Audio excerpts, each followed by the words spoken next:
اس نے گلے میں ڈالی ہوئی سلیب ہاتھ میں لے کر کہا، میں اسے اپنے سینے سے جدا نہیں کر سکتا۔ اس نے موبی کے سینے پر ہاتھ پھیر کر اس کی سلیب ہاتھ میں لے لی اور کہا، تم اپنے ماں باپ کو دھوکہ دے سکتی ہو، اس سلیب سے آنکھیں نہیں چرا سکتی۔ اس نے جو فرض تمہیں سونپا ہے وہ پورا کرو۔ خدا نے جو تمہیں حسن دیا ہے وہ چٹانوں کو پھاڑ کر تمہیں راستہ دے دے گا۔ میں تمہیں پھر کہتا ہوں کہ ہماری اچانک اور غیر متوقع ملاقات اس بات کا ثبوت ہے کہ ہم کامیاب ہوں گے۔ ناظرین، آج کی قسط میں اتنا ہی۔ ہماری نئی ویڈیوز سے باخبر رہنے کے لیے ہمارے اس چینل کو سبسکرائب کر کے نیچے موجود بیل آئیکن کو ضرور پریس کیجیے گا۔ آپ سے ملاقات ہوگی نئی ویڈیو کے ساتھ، تب تک کے لیے ہمارا اور آپ کا اللہ نگہبان۔ یہی اشارہ کافی تھا۔ وہ اس سوال کا کوئی تسلی بخش جواب نہ دے سکے کہ دوسرا اونٹ کہاں ہے۔ دوسرے اونٹ کے پاؤں کے نشان مل گئے۔ علی بن سفیان نے انہیں کہا، تمہارا جرم معمولی چوری چکاری نہیں، تم ایک پوری سلطنت اور اس کی تمام آبادی کے لیے خطرہ ہو، اس لیے میں تم پر ذرا بھر بھی رحم نہیں کروں گا۔ کیا تم تاجر ہو؟ ہاں، سب نے سر ہلا کے کہا، ہم تاجر ہیں جناب، ہم بے گناہ ہیں۔ علی بن سفیان نے کہا، اپنے ہاتھوں کی الٹی طرف میرے سامنے کرو۔ پانچوں نے ہاتھ الٹے کر کے آگے کر دیے۔ علی نے سب کے بائیں ہاتھ کے انگوٹھے اور شہادت کی انگلی کی درمیانی جگہ کو دیکھا اور ایک آدمی کو کلائی سے پکڑ کر گھسیٹ لیا۔ اسے کہا، کمان اور ترکش کہاں چھپا رکھی ہے؟ اس آدمی نے معصوم بننے کی بہت کوشش کی۔ علی نے سلطان ایوبی کے ایک محافظ کو اپنے پاس بلا کر اس کے بائیں ہاتھ کی الٹی طرف اسے دکھائی۔ اس کے انگوٹھے کی الٹی طرف اس جگہ جہاں انگوٹھا ہتھیلی کے ساتھ ملتا ہے، یعنی جہاں جوڑ ہوتا ہے، وہاں ایک نشان تھا۔ ایسا نشان اس آدمی کے انگوٹھے کے جوڑ پر بھی تھا۔ علی نے اسے اپنے محافظ کے متعلق بتایا، یہ سلطان کا بہترین تیر انداز ہے اور یہ نشان اسی کا ثبوت ہے کہ یہ تیر انداز ہے۔ اس کے انگوٹھے کی الٹی طرف ایک مدھم سا نشان تھا جسے وہاں بار بار کوئی چیز رگڑی جاتی ہے۔ یہ تیروں کی رگڑ کے نشان تھے۔ تیر دائیں ہاتھ سے پکڑا جاتا ہے، کمان بائیں ہاتھ سے پکڑی جاتی ہے۔ تیر کا اگلا حصہ بائیں ہاتھ کے انگوٹھے پر ہوتا ہے اور جب تیر کمان سے نکلتا ہے تو انگوٹھے پر رگڑ کھا جاتا ہے۔ ایسا نشان ہر ایک تیر انداز کے ہاتھ پر ہوتا ہے۔ علی بن سفیان نے اسے کہا، ان پانچ میں تم اکیلے تیر انداز ہو، کمان اور ترکش کہاں ہے؟ پانچوں چپ رہے۔ علی نے ان پانچ میں سے ایک کو پکڑ کر محافظوں سے کہا، اس کو اس درخت کے ساتھ باندھ دو۔ اسے کھجور کے درخت کے ساتھ کھڑا کر کے باندھ دیا گیا۔ علی نے اپنے تیر انداز کے کان میں کچھ کہا۔ تیر انداز نے کندھے سے کمان اتار کر اس میں تیر رکھا اور درخت سے بندھے ہوئے آدمی کا نشانہ لے کر تیر چھوڑا۔ تیر اس آدمی کی دائیں آنکھ میں اتر گیا، وہ تڑپنے لگا۔ علی نے باقی چار سے کہا، تم میں کتنے ہیں جو صلیب کی خاطر اس طرح تڑپ تڑپ کر جان دینے کو تیار ہیں؟ اس کی طرف دیکھو۔ انہوں نے دیکھا، وہ آدمی چیخ رہا تھا، تڑپ رہا تھا اور اس کی آنکھ سے خون بری طرح بہہ رہا تھا۔ میں تم سب سے وعدہ کرتا ہوں، علی بن سفیان نے کہا، کہ باعزت طریقے سے تم سب کو سمندر پار بھیج دوں گا۔ دوسرے اونٹ پر کون گیا ہے؟ کہاں گیا ہے؟ تمہارا اپنا ایک کماندار ہمارا اونٹ ہم سے چھین کر لے گیا ہے، ایک آدمی نے کہا، اور ایک لڑکی بھی، علی بن سفیان نے کہا۔ تھوڑی ہی دیر بعد علی بن سفیان کے فن نے ان سے اعتراف کروا لیا کہ وہ کون ہیں اور کیا ہیں، مگر انہوں نے یہ جھوٹ بولا کہ لڑکی رات خیمے سے بھاگ گئی تھی اور اس نے بتایا کہ صلاح الدین ایوبی نے رات اسے اپنے خیمے میں رکھا تھا۔ اس نے شراب پی رکھی تھی اور لڑکی کو بھی پلائی تھی اور لڑکی گھبراہٹ اور خوف کے عالم میں آئی تھی۔ اس کے تعاقب میں فخر المصری نام کا ایک کماندار آیا اور اس نے جب لڑکی کی باتیں سنی تو اسے ہمارے اونٹ پر بٹھا کر زبردستی لے گیا۔ انہوں نے وہ تمام بہتان علی بن سفیان کو سنائے جو لڑکی نے سلطان ایوبی پر لگائے تھے۔ علی نے مسکرا کر کہا، تم 5 تربیت یافتہ عسکری اور تیر انداز ہو، اور ایک آدمی تم سے لڑکی بھی لے گیا اور اونٹ بھی۔ اس نے انہی کی نشاندہی پر زمین میں دبائی ہوئی کمان اور ترکش بھی نکلوا لی۔ ان چاروں کو خیمہ گاہ میں بھجوا دیا گیا۔ 5واں آدمی تڑپ تڑپ کر مر چکا تھا۔ اونٹ کے پاؤں کے نشان صاف نظر آ رہے تھے۔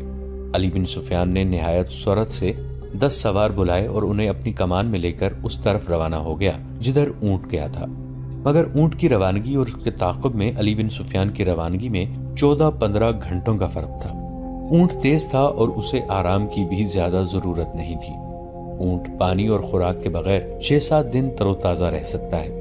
اس کے مقابلے میں گھوڑوں کو راستے میں کئی بار آرام، پانی اور خوراک کی ضرورت تھی۔ ان عناصر نے تعاقب ناکام بنا دیا۔ اونٹ نے 14-15 گھنٹوں کا فرق پورا نہ ہونے دیا۔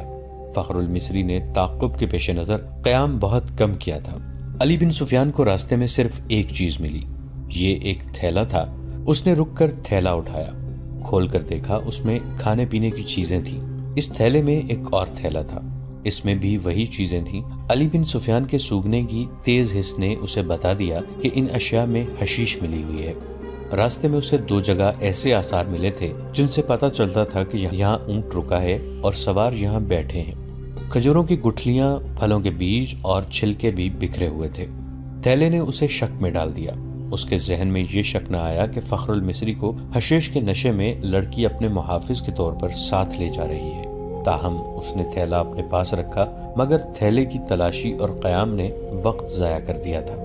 فخر المصری اور مبی منزل پر نہ بھی پہنچتے اور راستے میں پکڑے بھی جاتے تو کوئی فرق نہ پڑتا۔ سوڈانی لشکر میں ناجی، ادرش اور ان کے ساتھی جو زہر پھیلا چکے تھے وہ اثر کر گیا تھا۔ فاطمی خلافت کے وہ فوجی سربراہ جو برائے نام جرنیل اور دراصل حاکم بنے ہوئے تھے، سلطان صلاح الدین ایوبی کو ایک ناکام امیر اور بیکار حاکم ثابت کرنا چاہتے تھے۔ مسلمان حکمران حرم میں ان لڑکیوں کے اسیر ہو گئے تھے جن میں بیشتر عیسائی اور یہودی تھیں۔ ان کے نام اسلامی تھے، حکومت کا کاروبار خود ساختہ افسر چلا رہے تھے، منمانی اور عیش و عشرت کر رہے تھے۔ وہ نہیں چاہتے تھے کہ صلاح الدین ایوبی جیسا کوئی مذہب پسند اور قوم پرست قائد قوم کو جگا دے اور حکمران اور سلطانوں کو حرم کی جنت سے باہر لا کر حقائق کی دنیا میں لے آئے۔ سلطان ایوبی کے پہلے مارکوں سے جو انہوں نے اپنے چچا شیرکوہ کی قیادت میں لڑے تھے، یہ لوگ جان چکے تھے کہ اگر یہ شخص اقتدار میں آ گیا تو اسلامی سلطنت کو مذہب اور اخلاقیات کی پابندیوں میں جکڑ لے گا۔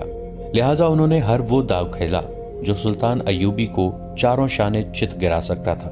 انہوں نے درپردہ صلیبیوں سے تعاون کیا اور ان کے جاسوسوں اور تخریب کاروں کے لیے زمین ہموار کی اور اسی کے راستے میں چٹانیں کھڑی کی۔ اگر نور الدین زنگی نہ ہوتے تو آج نہ صلاح الدین ایوبی کا تاریخ میں نام ہوتا، نہ آج نقشے پر اتنے زیادہ اسلامی ممالک نظر آتے۔ نور الدین زنگی رحمۃ اللہ علیہ نے ذرا سے اشارے پر بھی سلطان ایوبی رحم اللہ تعالی علیہ کو کمک اور مدد بھیجی۔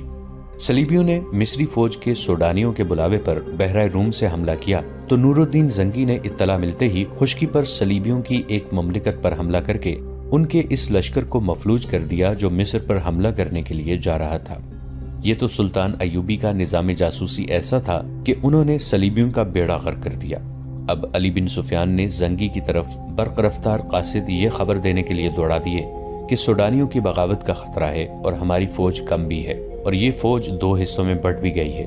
قاصد پہنچ گئے تھے اور نور الدین زنگی رحم اللہ علیہ نے خاصی فوج کو مصر کی طرف کوچ کا حکم دے دیا تھا۔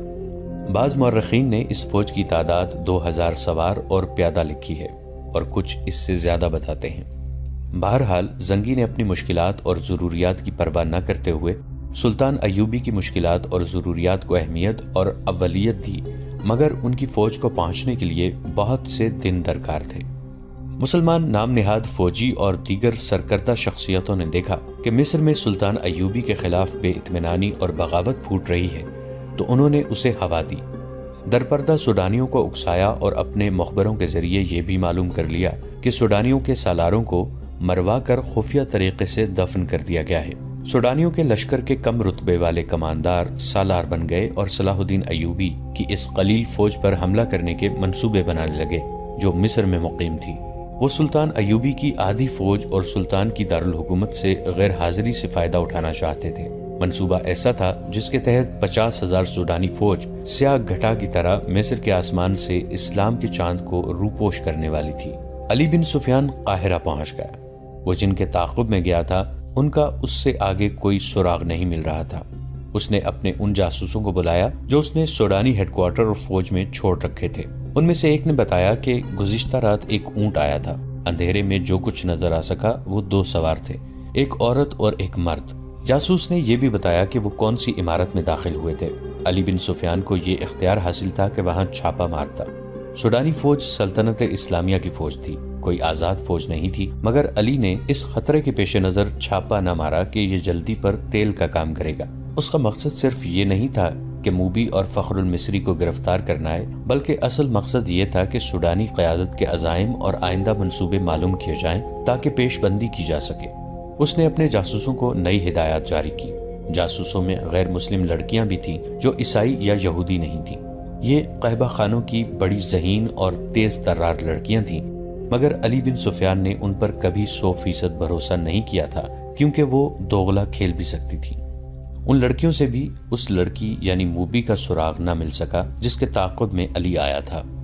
4 روز علی بن سفیان دارالحکومت سے باہر مارا مارا پھرتا رہا۔ اس کا دائرہ کار سوڈانی فوجی قیادت کے ارد گرد کا علاقہ تھا۔ 5ویں رات وہ باہر کھلے آسمان تلے بیٹھا اپنے 2 جاسوسوں سے رپورٹ لے رہا تھا۔ اس کے تمام آدمیوں کو معلوم ہو چکا تھا کہ کس وقت وہ کہاں ہوتا ہے۔ اس کے گرد کا ایک آدمی کو ساتھ لیے اس کے پاس آیا اور کہا کہ اپنا نام فخر المصری بتاتا ہے، جھاڑیوں میں ڈگمگاتا، گرتا اور اٹھتا تھا۔ میں نے اس سے بات کی تو کہنے لگا کہ مجھے میری فوج تک پہنچا دو، اس سے اچھی طرح بولا بھی نہیں جاتا۔ اس دوران فخر المصری بیٹھ گیا تھا۔ تم وہی کماندار ہو نا جو محاذ سے ایک لڑکی کے ساتھ بھاگے ہو؟ علی بن سفیان نے اس سے پوچھا۔ میں سلطان کی فوج کا بھگوڑا ہوں، فخر نے ہکلاتی لڑکھڑاتی زبان میں کہا۔ سزائے موت کا حقدار ہوں، لیکن میری پوری بات سن لیں ورنہ تم سب کو سزائے موت ملے گی۔ علی بن سفیان اس کے لب و لہجے سے سمجھ گیا کہ یہ شخص نشے میں ہے یا نشے کی طلب نے اس کا یہ حال کر رکھا ہے۔ وہ اسے اپنے دفتر میں لے گئے اور اسے وہ تھیلا دکھایا جو اسے راستے میں پڑا ملا تھا۔ پوچھا، یہ تھیلا تمہارا ہے اور تم اس سے یہ چیزیں کھاتے رہے ہو؟ ہاں، فخر المصری نے جواب دیا، وہ مجھے اسی سے کھلاتی تھی۔ اس کے سامنے وہ تھیلا بھی پڑا تھا جو تھیلے کے اندر سے نکلا تھا۔ علی نے اس میں سے چیزیں نکال کر سامنے رکھ لی تھیں۔ فخر نے یہ چیزیں دیکھیں تو جھپٹ کر مٹھائی کی قسم کا ایک ٹکڑا اٹھا لیا۔ علی نے جھپٹ کر اس کے ہاتھ پر اپنا ہاتھ رکھ دیا۔ فخر نے بےتابی سے کہا، خدا کے لیے مجھے یہ کھانے دو، میری جان اور روح اسی میں ہے۔ مگر علی نے اس سے وہ ٹکڑا چھین لیا اور اسے کہا، مجھے ساری واردات سناؤ، پھر یہ ساری چیزیں اٹھا لینا۔ فخر المصری نڈھال اور بے جان ہوا جا رہا تھا۔ علی بن سفیان نے اسے ایک سفوف کھلا دیا جو حشیش کا توڑ تھا۔ فخر نے اسے تمام تر واقعہ سنا دیا کہ وہ کیمپ سے لڑکی کے تعاقب میں کس طرح گیا تھا۔ تاجروں نے اسے قہوہ پلایا تھا جس کے اثر سے وہ کسی اور ہی دنیا میں جا پہنچا تھا۔ تاجروں یعنی صلیبی جاسوسوں نے اس سے جو باتیں کی تھیں وہ بھی اس نے بتائیں، اور پھر لڑکی کے ساتھ اس نے اونٹ پر جو سفر کیا تھا وہ اس طرح سنایا کہ وہ مسلسل چلتے رہے۔ اونٹ نے بڑی اچھی طرح ساتھ دیا۔ رات کو وہ تھوڑی دیر قیام کرتے تھے۔ لڑکی اسے کھانے کو دوسرے تھیلے میں سے چیزیں دیتی تھی۔ وہ اپنے آپ کو بادشاہ سمجھتا تھا۔ لڑکی نے اسے اپنی محبت کا یقین دلایا اور شادی کا وعدہ کیا تھا، اور یہ شرط رکھی تھی کہ وہ اسے سوڈانی کمانداروں کے پاس پہنچا دے۔ وہ راستے میں ہی لڑکی کو شادی کے بغیر بیوی بنانے کی کوشش کرتا رہا، لیکن لڑکی اسے اپنی باہوں میں لے کر پیار اور محبت میں ایسے ارادے اور خواہش کو مار دیتی۔ فخری نے محسوس تک نہ کیا کہ لڑکی اسے حشیش اور اپنے حسن و شباب کے قبضے میں لیے ہوئے ہے۔ تیسرے پڑاؤ میں جب انہوں نے کھانے پینے کے لیے اونٹ روکا تو تھیلا غائب پایا جو اونٹ کے دوڑنے سے کہیں گر پڑا تھا۔ لڑکی نے اس سے کہا کہ واپس چل کر تھیلا ڈھونڈ لیتے ہیں، لیکن فخر المصری نے کہا کہ وہ بھگوڑا فوجی ہے، خدشہ ہے کہ اس کا تعاقب ہو رہا ہوگا۔ لڑکی ضد کرنے لگی کہ تھیلا ضرور ڈھونڈیں گے۔ فخر نے اسے یقین دلایا کہ بھوکا مرنے کا کوئی خطرہ نہیں، راستے میں کسی آبادی سے کچھ لے لیں گے، مگر لڑکی آبادی کے قریب جانا نہیں چاہتی تھی۔ وہ کہتی تھی کہ واپس چلو۔ فخر المصری نے اسے زبردستی اونٹ پر بٹھا لیا اور اس کے پیچھے بیٹھ کر اونٹ کو اٹھایا اور دوڑا دیا۔ وہ سفر کی تیسری رات تھی۔ اگلی شام وہ شہر سے باہر سوڈانیوں کے ایک کماندار کے ہاں پہنچے، مگر فخر المصری اپنے سر کے اندر ایسی بے چینی محسوس کرنے لگا جیسے کھوپڑی میں کیڑے رینگ رہے ہوں۔ آہستہ آہستہ وہ حقیقی دنیا میں آ گیا۔ وہ سمجھ نہ سکا کہ یہ حشیش نہ ملنے کا اثر ہے۔ اس کی تصوراتی بادشاہی اور ذہن میں بسائی ہوئی جنت تھیلے میں کہیں ریگزار میں گر گئی تھی۔ لڑکی نے اس کے سامنے کماندار کو صلیبیوں کا پیغام دیا اور اسے بغاوت پر اکسایا۔ فخر پاس بیٹھا سنتا رہا اور اس کے ذہن میں کیڑے بڑے ہو کر تیزی سے رینگنے لگے۔ نشہ اتر چکا تھا۔ اسے یاد آنے لگا کہ وہ محاذ سے بھاگ آیا ہے۔ لڑکی یعنی موبی کو یہی خوش فہمی ہوگی کہ فخر پر نشہ طاری ہے، چنانچہ اس نے بے خوف کماندار سے یہ بھی کہہ دیا کہ سلطان ایوبی اور علی بن سفیان کے درمیان یہ غلط فہمی پیدا کرنی ہے کہ وہ ظاہری طور پر نیک بنے پھرتے ہیں مگر عورت اور شراب کے دل دادا ہیں۔ ان کی اس طویل گفتگو میں بغاوت کی باتیں بھی ہوئیں۔ اس وقت تک فخر المصری پوری طرح بیدار ہو چکا تھا، لیکن سر کے اندر کی بے چینی اسے بہت پریشان کر رہی تھی۔ لڑکی نے کماندار سے کہا کہ اگر بغاوت کرنی ہے تو وقت ضائع نہ کریں، سلطان ایوبی محاذ پر ہے اور الجھا ہوا ہے۔ لڑکی نے یہ جھوٹ بولا کہ صلیبی 3-4 دنوں بعد دوسرا حملہ کرنے والے ہیں۔ سلطان ایوبی کو یہاں سے بھی فوج محاذ پر بلانی پڑے گی۔ کماندار نے لڑکی کو بتایا کہ 6-7 دنوں تک سوڈانی لشکر یہاں کی فوج پر حملہ کر دے گا۔ فخر یہ ساری گفتگو سنتا رہا۔ آدھی رات کے بعد اسے الگ کمرے میں بھیج دیا گیا جہاں اس کے سونے کا انتظام تھا۔ لڑکی اور کماندار دوسرے کمرے میں رہے۔ درمیان میں دروازہ تھا جو بند کر دیا گیا۔ اسے نیند نہیں آ رہی تھی۔ اس نے دروازے کے ساتھ کان لگائے تو اسے ہنسی کی آوازیں سنائی دی۔ پھر لڑکی کے یہ الفاظ سنائی دیے، اسے حشیش کے زور پر جہاں تک لائی ہوں اور اس کی محبوبہ بنی رہی ہوں، مجھے ایک محافظ کی ضرورت تھی۔ حشیش کا تھیلا راستے میں گر پڑا ہے، اگر صبح اسے خوراک نہ ملی تو یہ پریشان کرے گا۔ اس کے بعد فخر نے دوسرے کمرے سے جو آوازیں سنی وہ اسے صاف بتا رہی تھیں کہ شراب پی جا رہی ہے اور بدکاری ہو رہی ہے۔ بہت دیر بعد اسے کماندار کی آواز سنائی دی، یہ آدمی اب ہمارے لیے بیکار ہے، اسے قید میں ڈال دیتے ہیں یا ختم کرا دیتے ہیں۔ لڑکی نے اس کی تائید کی۔ فخر المصری پوری طرح بیدار ہو گیا اور وہاں سے نکل بھاگنے کی سوچنے لگا۔ رات کا پچھلا پہر تھا، وہ اس کمرے سے نکلا، اس کا دماغ ساتھ نہیں دے رہا تھا۔ کبھی تو دماغ صاف ہو جاتا مگر زیادہ دیر معاف رہتا۔ صبح کی روشنی پھیلنے تک وہ خطرے سے دور نکل گیا تھا۔ اب اسے دوہرے تعاقب کا خطرہ تھا۔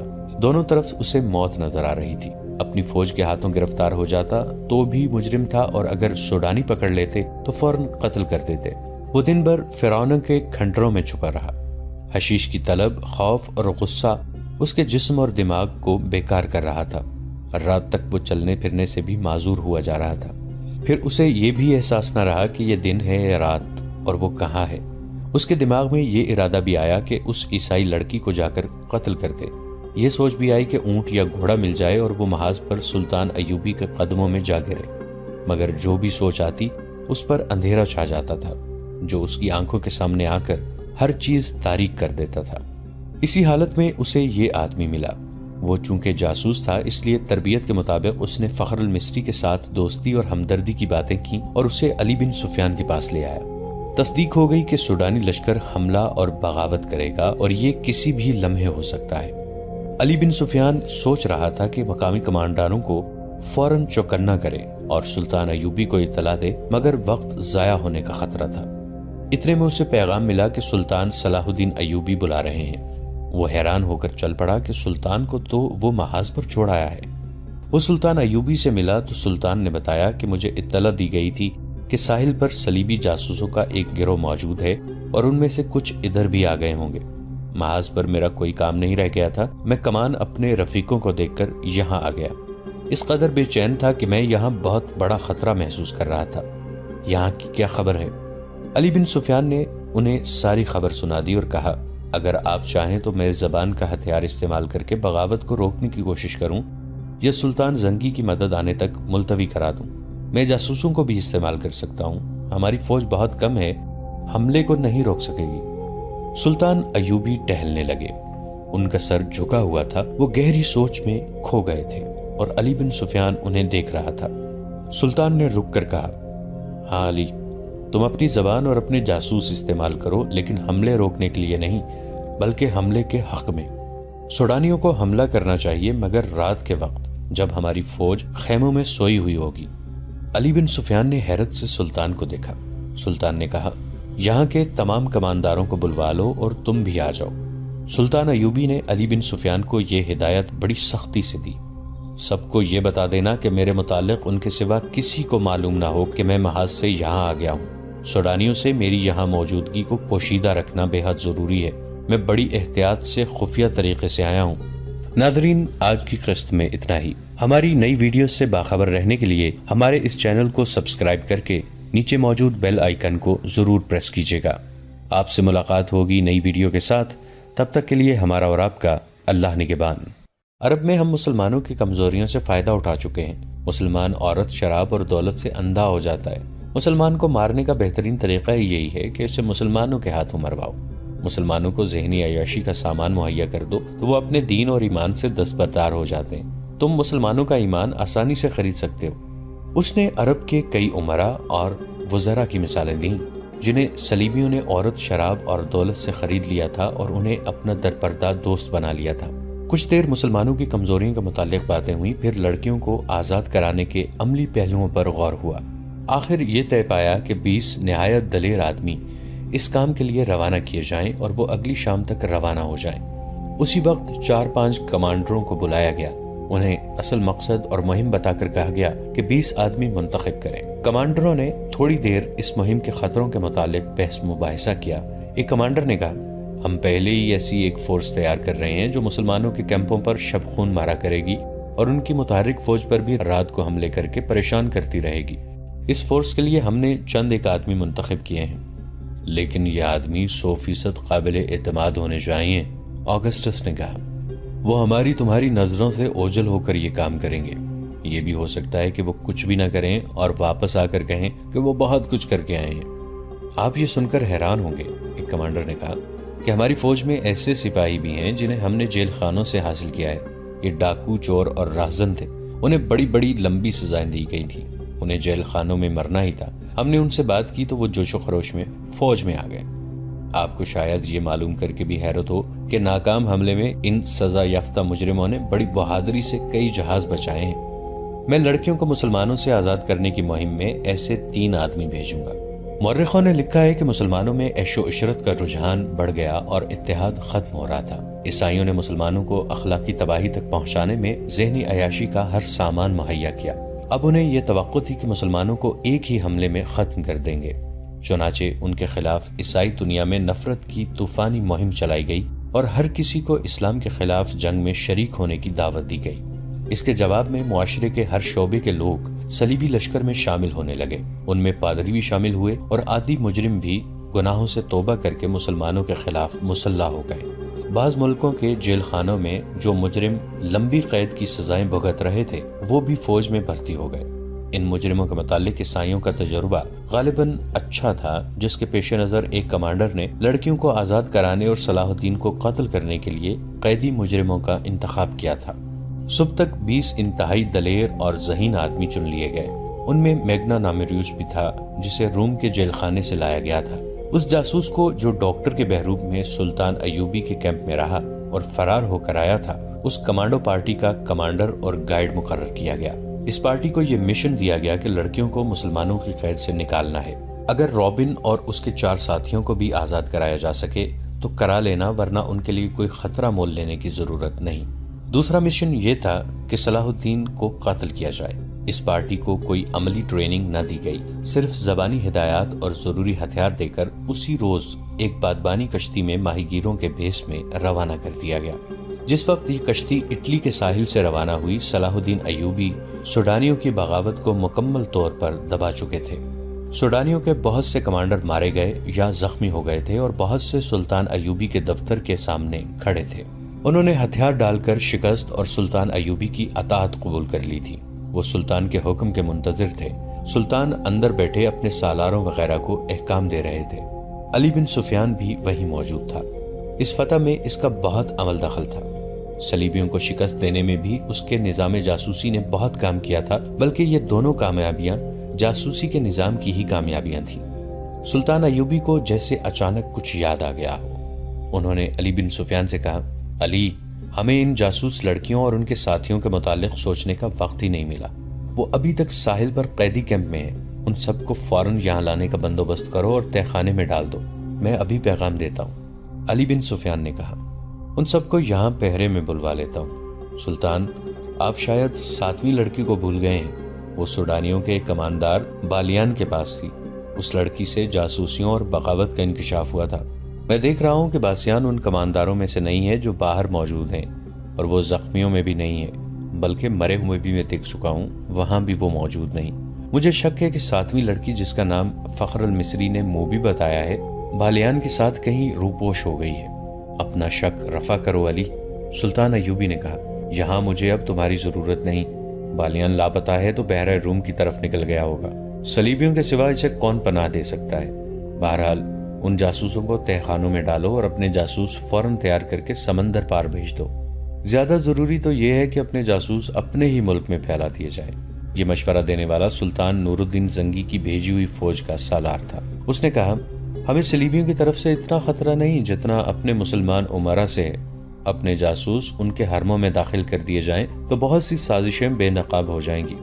اس نے تفصیل سے بتایا کہ یہ خود ساختہ حکمران کس طرح صلیبیوں کے ہاتھوں میں کھل رہے ہیں۔ سلطان زنگی رحمۃ اللہ علیہ اکثر پریشان رہتے ہیں کہ باہر کے حملوں کو روکیں، یا اپنے گھر کو اپنے ہی چراغ سے جلنے سے بچائیں؟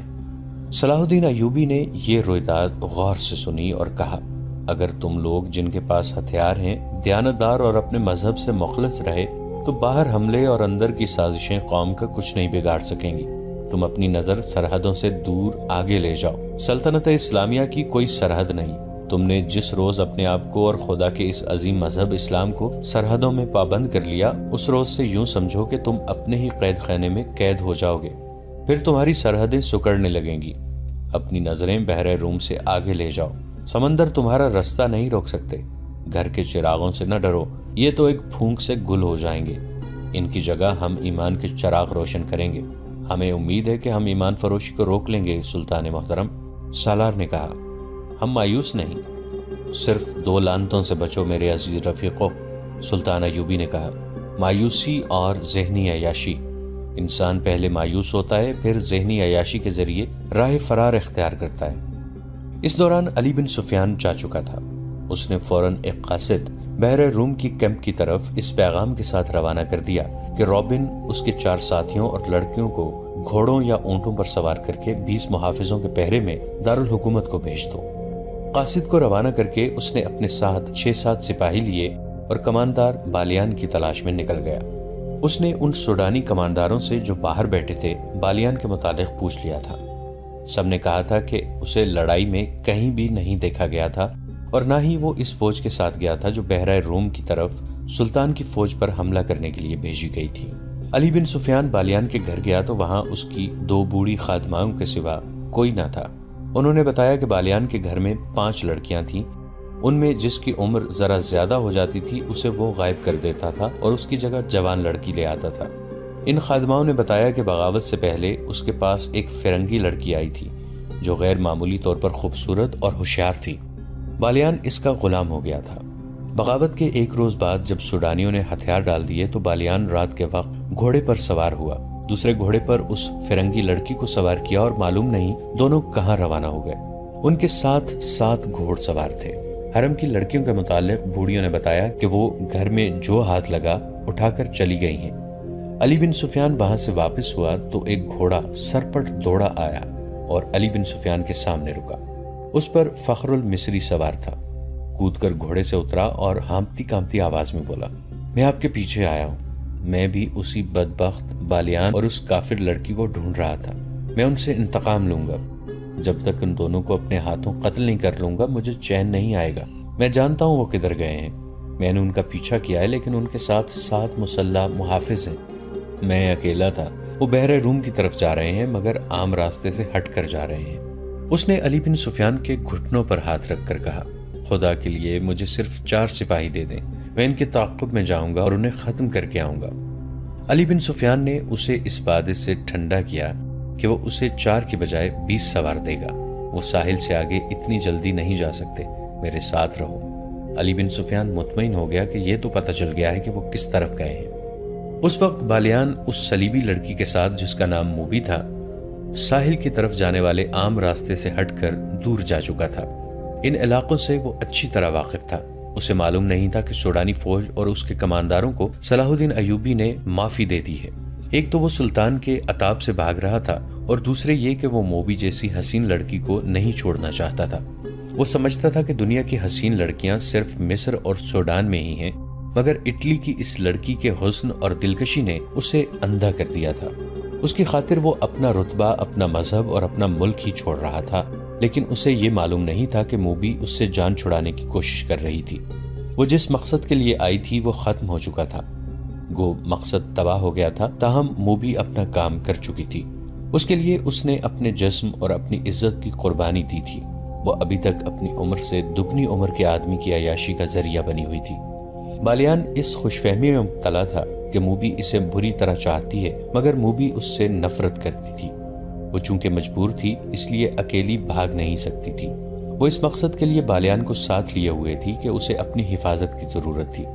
اسے بحرۂ روم پار کرنا تھا یا رابن تک پہنچنا تھا۔ اسے معلوم نہیں تھا کہ رابن اور اس کے ساتھی جو تاجروں کے بھیس میں تھے پکڑے جا چکے ہیں۔ اس مجبوری کے تحت وہ بالیان کے ہاتھ میں کھلونا بنی ہوئی تھی۔ وہ کئی بار اسے کہہ چکی تھی کہ تیز چلو اور پڑاؤ کم کرو ورنہ پکڑے جائیں گے۔ لیکن بالیان جہاں اچھی سایہ دار جگہ دیکھتا رک جاتا۔ اس نے شراب کا ذخیرہ اپنے ساتھ رکھ لیا تھا۔ ایک رات موبی نے ایک ترکیب سوچی۔ اس نے بالیان کو اتنی زیادہ پلا دی کہ وہ بے سدھ ہو گیا۔ ان کے ساتھ جو 7 محافظ تھے وہ کچھ پرے سو گئے تھے۔ موبی نے دیکھا تھا کہ ان میں ایک ایسا ہے جو جوان ہے اور سب پر چھایا رہتا ہے۔ بالیان زیادہ تر اسی کے ساتھ ہر بات کیا کرتا تھا۔ موبی نے اسے جگایا اور تھوڑی دور لے گئی۔ اسے کہا، تم اچھی طرح جانتے ہو کہ میں کون ہوں، کہاں سے آئی ہوں اور یہاں کیوں آئی تھی۔ میں تم لوگوں کے لیے مدد لائی تھی تاکہ تم صلاح الدین ایوبی جیسے غیر ملکیوں سے آزاد ہو جاؤ، مگر تمہارا یہ کماندار بالیان اس قدر عیاش آدمی ہے کہ اس نے شراب پی کر بدمست ہو کر میرے جسم کے ساتھ کھیلنا شروع کر دیا۔ بجائے اس کے کہ وہ عقل مندی سے بغاوت کا منصوبہ بناتا اور فتح حاصل کرتا، اس نے مجھے اپنے حرم کی لونڈی بنا لیا اور اندھا دھند فوج کو 2 حصوں میں تقسیم کر کے ایسی لاپرواہی سے حملہ کیا کہ ایک ہی رات میں تمہاری اتنی بڑی فوج ختم ہو گئی۔ تمہاری شکست کا ذمہ دار یہ شخص ہے۔ اب یہ میرے ساتھ صرف عیاشی کے لیے جا رہا ہے اور مجھے کہتا ہے کہ میں اسے سمندر پار لے جاؤں، اسے اپنی فوج میں رتبہ دلاؤں اور اس کے ساتھ شادی کر لوں، مگر مجھے اس شخص سے نفرت ہے۔ میں نے فیصلہ کیا ہے کہ اگر مجھے شادی ہی کرنی ہے اور اپنے ملک میں لے جا کر اسے فوج میں رتبہ ہی دلوانا ہے تو مجھے ایسے آدمی کا انتخاب کرنا چاہیے جو میرے دل کو اچھا لگے، اور وہ آدمی تم ہو۔ تم جوان ہو، دلیر ہو، عقل مند ہو۔ میں نے جب سے تمہیں دیکھا ہے تمہیں چاہ رہی ہوں۔ مجھے اس بوڑھے سے بچاؤ، میں تمہاری ہوں۔ سمندر پار چلو، فوج کا رتبہ اور مال و دولت تمہارے قدموں میں ہوگا، مگر اس آدمی کو یہیں ختم کرو۔ وہ سویا ہوا ہے، اسے قتل کر دو۔ آؤ نکل چلیں یہاں سے۔ اس نے محافظ کے گلے میں باہیں ڈال دیں۔ محافظ اس کے حسن میں گرفتار ہو گیا۔ اس نے دیوانہ وار لڑکی کو اپنے بازوں میں جکڑ لیا۔ موبی اس جادوگری کی ماہر تھی۔ وہ ذرا پرے ہٹ گئی۔ محافظ اس کی طرف بڑھا تو عقب سے ایک برچھی اس کی پیٹھ میں اتر گئی۔ اس کے منہ سے ہائے نکلی اور وہ پہلو کے بل لڑک گیا۔ برچھی اس کی پیٹھ سے نکلی اور اسے آواز سنائی دی، نمک حرام کو زندہ رہنے کا حق نہیں۔ لڑکی کی چیخ نکل گئی۔ وہ اٹھی اور اتنا ہی کہنے پائی کہ تم نے اسے قتل کر دیا ہے کہ پیچھے سے ایک ہاتھ نے اس کے بازو کو جکڑ لیا اور جھٹکا دے کر اپنے ساتھ لے گیا۔ اسے بالیان کے پاس پھینک کر کہا، ہم اس شخص کے پالے ہوئے دوست ہیں، ہماری زندگی اسی کے ساتھ ہے۔ تم ہم میں سے کسی کو اس کے خلاف گمراہ نہیں کر سکتی۔ جو گمراہ ہوا اس نے سزا پا لی ہے۔ بالیان شراب کے نشے میں بے ہوش پڑا تھا۔ تم لوگوں نے یہ بھی سوچا ہے کہ تم کہاں جا رہے ہو؟ موبی نے پوچھا۔ سمندر میں ڈوبنے، ایک نے جواب دیا۔ تمہارے ساتھ ہمارا کوئی تعلق نہیں ہے، جہاں تک بالیان جائے گا ہم وہیں تک جائیں گے۔ اور وہ دونوں جا کر لیٹ گئے۔ دوسرے دن بالیان جاگا تو اسے رات کا واقعہ بتایا گیا۔ موبی نے کہا کہ وہ مجھے جان کی دھمکی دے کر اپنے ساتھ لے گیا تھا۔ بالیان نے اپنے محافظوں کو شاباش دی، مگر ان کی یہ بات سنی انسنی کر دی کہ یہ لڑکی اسے گمراہ کر کے لے گئی تھی اور انہوں نے اس کی باتیں سنی تھی۔ وہ موبی کے حسن اور شراب میں مدہوش ہو کر سب کچھ بھول گیا۔ موبی نے اسے ایک بار پھر کہا کہ تیز چلنا چاہیے، مگر بالیان نے پرواہ نہ کی۔ وہ اپنے آپ میں نہیں تھا۔ موبی اب آزاد نہیں ہو سکتی تھی۔ اس نے دیکھ لیا تھا کہ یہ لوگ اپنے دوستوں کو قتل کرنے سے بھی گریز نہیں کرتے۔ علی بن سفیان نے نہ جانے کیا سوچ کر ان کا تعاقب نہ کیا۔ بغاوت کے بعد حالات کو معمول پر لانے کے لیے وہ سلطان ایوبی کے ساتھ بہت مصروف ہو گیا تھا۔ ساحل کے کیمپ سے رابن، اس کے 4 ساتھیوں اور 6 لڑکیوں کو 15 محافظوں کی گارڈ میں قاہرہ کے لیے روانہ کر دیا گیا۔ قاصد ان سے پہلے روانہ ہو چکا تھا۔ قیدی اونٹوں پر تھے اور گارڈ گھوڑوں پر۔ وہ معمول کی رفتار پر جا رہے تھے اور معمول کے مطابق پڑاؤ کر رہے تھے۔ وہ بے خوف و خطر جا رہے تھے۔ وہاں کسی دشمن کے حملے کا ڈر نہیں تھا۔ قیدی نہتے تھے اور ان میں 6 لڑکیاں تھیں۔ کسی کے بھاگنے کا بھی ڈر نہیں تھا، مگر وہ یہ بھول رہے تھے کہ یہ قیدی تربیت یافتہ جاسوس ہیں، بلکہ یہ لڑاکا جاسوس تھے۔ ان میں جو تاجروں کے بھیس میں پکڑے ہوئے تھے وہ منجے ہوئے تیر انداز اور تیغ زن تھے، اور لڑکیاں محض لڑکیاں نہیں تھیں جنہیں وہ کمزور عورت سمجھ رہے تھے۔ ان لڑکیوں کی جسمانی دلکشی، یورپی رنگت کی جاذبیت، جوانی اور ان کی بے حیائی ایسے ہتھیار تھے جو اچھے اچھے جابر حکمرانوں سے ہتھیار ڈلوا لیتے تھے۔ مسلمانوں کا کمانڈر مصری تھا۔ اس نے دیکھا کہ ان 6 میں سے ایک لڑکی اس کی طرف دیکھتی رہتی ہے، اور وہ جب اسے دیکھتا ہے تو لڑکی کے ہونٹوں پر مسکراہٹ آ جاتی ہے۔ یہ مسکراہٹ اس مصری کو موم کر رہی تھی۔ شام کے وقت انہوں نے پہلا پڑاؤ کیا تو سب کو کھانا دیا گیا۔ اس لڑکی نے کھانا نہ کھایا۔ کمانڈر کو بتایا گیا تو اس نے لڑکی کے ساتھ بات کی۔ لڑکی اس کی زبان بولتی اور سمجھتی تھی۔ لڑکی کے آنسو نکل آئے۔ اس نے کہا کہ وہ اس کے ساتھ علیحدگی میں بات کرنا چاہتی ہے۔ رات کو جب سب سو گئے تو کمانڈر اٹھا، اس نے لڑکی کو جگایا اور الگ لے گیا۔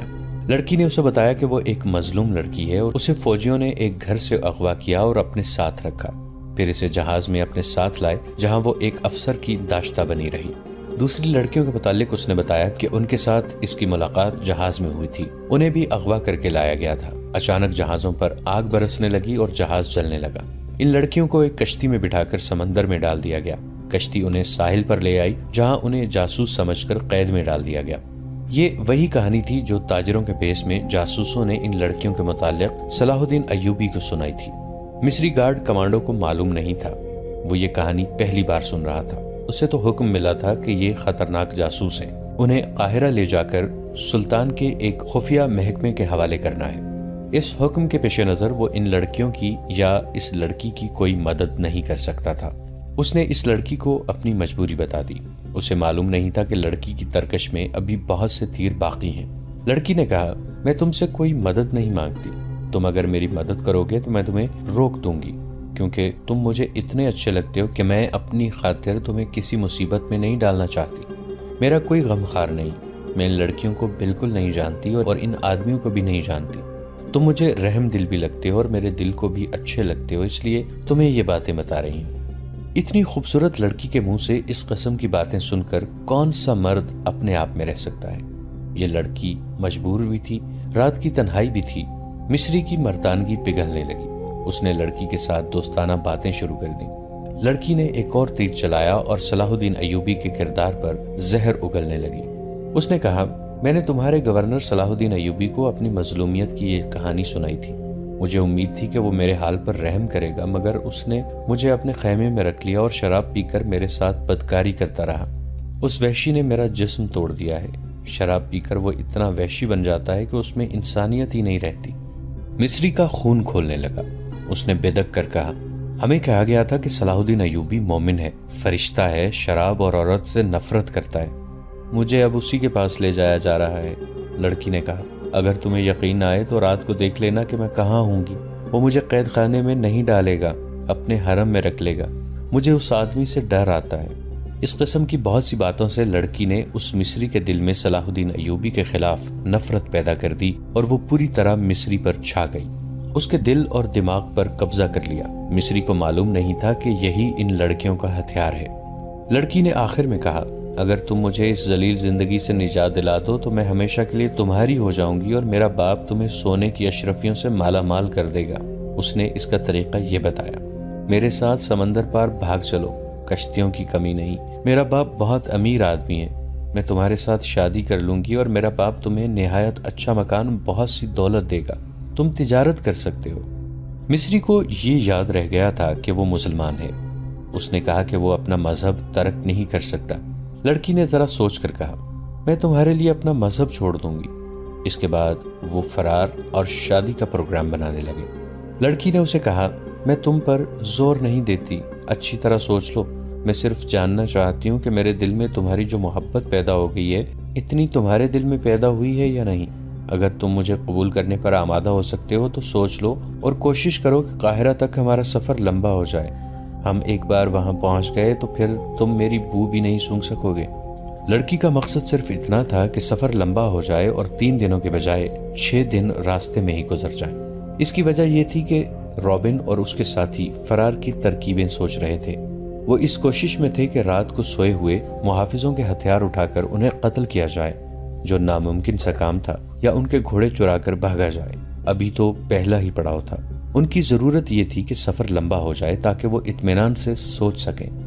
اس مقصد کے لیے انہوں نے اس لڑکی کو استعمال کیا کہ وہ محافظوں کے کمانڈر کو قبضے میں لے لے۔ لڑکی نے پہلی ملاقات میں ہی یہ مقصد حاصل کر لیا اور مصری کو منہ مانگی قیمت دے دی۔ مصری کوئی ایسا بڑا رتبے والا آدمی نہیں تھا، معمولی سا عہدیدار تھا۔ اس نے کبھی خواب میں بھی اتنی حسین لڑکی نہیں دیکھی تھی۔ کہاں ایک جیتی جاگتی لڑکی جو اس کے تصوروں سے بھی زیادہ خوبصورت تھی اس کی لونڈی بن گئی تھی۔ وہ اپنا آپ، اپنا فرض اور اپنا مذہب ہی بھول گیا۔ وہ ایک لمحے کے لیے بھی لڑکی سے الگ نہیں ہونا چاہتا تھا۔ اس پاگل پن میں اس نے صبح کے وقت پہلا حکم یہ دیا کہ جانور بہت تھکے ہوئے ہیں، لہٰذا آج سفر نہیں ہوگا۔ محافظوں اور شتربانوں کو اس حکم سے بہت خوشی ہوئی۔ وہ محاذ کی سختیوں سے اکتائے ہوئے تھے، انہیں منزل تک پہنچنے کی کوئی جلدی نہیں تھی۔ وہ دن بھر آرام کرتے رہے، گپ شپ لگاتے رہے اور ان کا کمانڈر اس لڑکی کے پاس بیٹھا بدمست ہوتا جا رہا تھا۔ دن گزر گیا، رات آئی اور جب سب سوئے ہوئے تھے تو مصری لڑکی کو ساتھ لیے وہ دور چلا گیا۔ لڑکی نے اسے آسمان پر پہنچا دیا۔ صبح جب یہ قافلہ چلنے لگا تو مصری کمانڈر نے راستہ بدل دیا۔ اپنے دستے سے اس نے کہا کہ اس طرف اگلے پڑاؤ کے لیے بہت خوبصورت جگہ ہے، قریب ایک گاؤں بھی ہے جہاں مرغیاں اور انڈے مل جائیں گے۔ اس کا دستہ اس پر بھی خوش ہوا کہ کمانڈر انہیں عیش کرا رہا ہے۔ البتہ اس دستے میں 2 عسکری ایسے تھے جو کمانڈر کی ان حرکتوں سے خوش نہیں تھے۔ انہوں نے اسے کہا کہ ہمارے پاس خطرناک قیدی ہیں، یہ سب جاسوس ہیں، انہیں بہت جلدی حکومت کے حوالے کر دینا چاہیے، بلا وجہ سفر لمبا کرنا ٹھیک نہیں۔ مصری نے انہیں یہ کہہ کر چپ کرا دیا کہ یہ میری ذمہ داری ہے کہ جلدی پہنچوں یا دیر سے، جواب طلبی ہوئی تو مجھ سے ہوگی۔ دونوں خاموش تو ہو گئے لیکن وہ الگ جا کر آپس میں خسر پسر کرتے رہے۔ ناظرین، آج کی قسط میں اتنا ہی۔ ہماری نئی ویڈیوز سے باخبر رہنے کے لیے ہمارے اس چینل کو سبسکرائب کر کے نیچے موجود بیل آئیکن کو ضرور پریس کیجیے گا۔ آپ سے ملاقات ہوگی نئی ویڈیو کے ساتھ، تب تک کے لیے ہمارا اور آپ کا اللہ نگہبان۔